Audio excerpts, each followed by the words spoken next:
we have a new NFL champion. As the Philadelphia Eagles squash the Chiefs' bid for a three-peat, they thump Kansas City 40-22 to win their second Super Bowl in franchise history.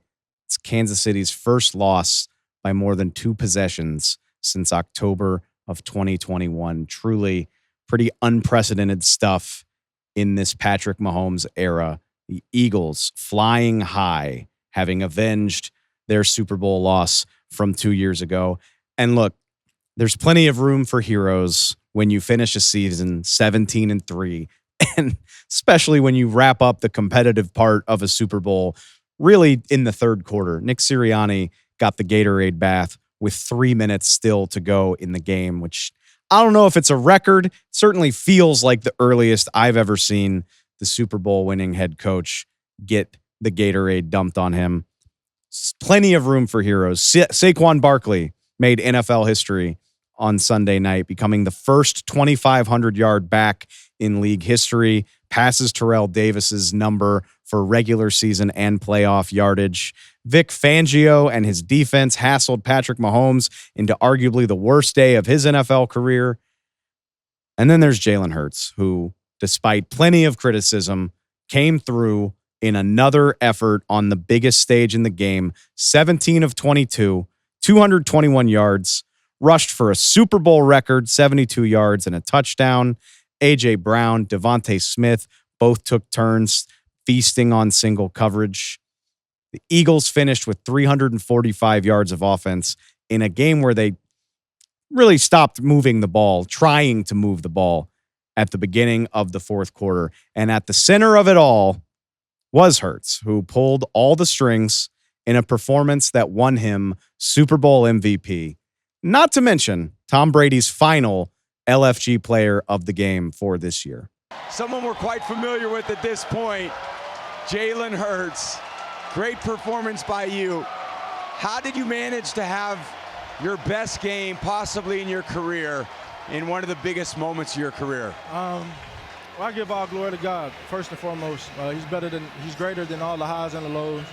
And I just think, man, all the hard work, all the effort, all the determination over the years, and then carrying that over to this team, carrying it over to Philadelphia, and being able to build something very special over my tenure here and coach's tenure here as well. And so it all goes back to the work, and it's a team effort.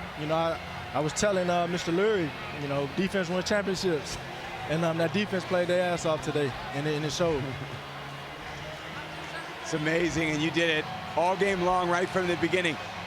Did you ever imagine that you could dominate the Chiefs the way that you guys did today?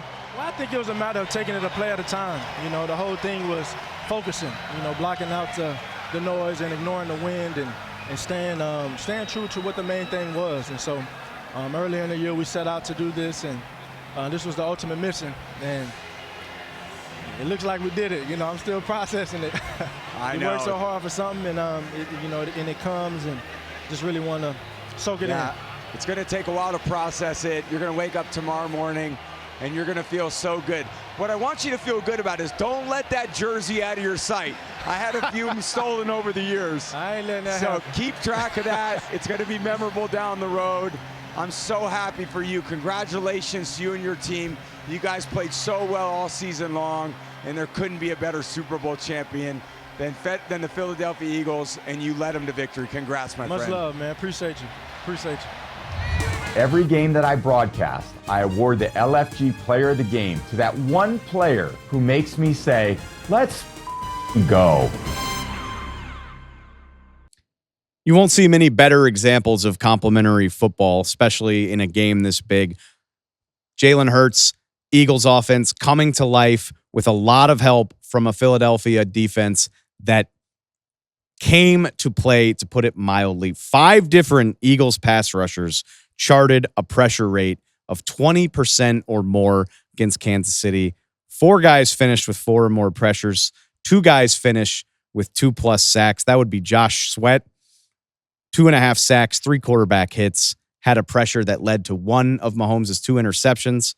Then there was Milton Williams with 2 sacks, one of those being a strip sack. You heard it from Tom and Kevin at the beginning of the show. Cooper DeJean, on his birthday, no less, managed to go unnoticed by Patrick Mahomes, as you heard in the call earlier in the show from Tom and Kevin. Unnoticed by Patrick Mahomes, steps in front of a ill-advised throw, 38-yard pick six. Zach Bond benefiting from the pressure provided by his defense to get the second interception, which really felt like it put this game away with plenty of time still to go in the first half. The Eagles pressured Mahomes on 50% of his dropbacks, despite not truly blitzing one time in the game. All of that pressure with just 4 pass rushers. Just a harmonious, a beautiful performance from Vic Fangio's defense. Maybe the crowning performance of Vic Fangio's storied career, which, if you know anything about the guy and the decades that he's spent in the NFL, says quite a lot. We'll even throw in the special teams game. No misses in this Eagles performance. Jake Elliott, who was a liability at times this season, maybe not a guy Eagles fans trusted completely. 4 of 4 field goals, 4 of 4 extra points, a perfect 8 of 8 kicking on the day. No bad days on this Eagles team at exactly the right time. We're going to get into all of this and more. We got 2 embedded reporters joining us later on in the show to talk about the performance in this game specifically.